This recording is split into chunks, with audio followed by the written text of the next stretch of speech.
Hey, what's up everybody?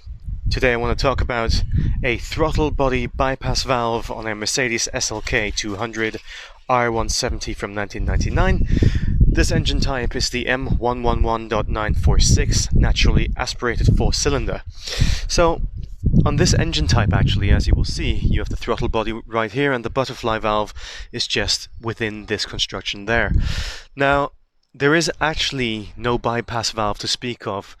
Normally what you would have a valve connection that connects underneath the butterfly valve and at the top of the manifold, so when your valve closes you can still bypass it and send air into your engine for when you're idling. Of course, if you're idling and your engine doesn't have air, you would stall the engine.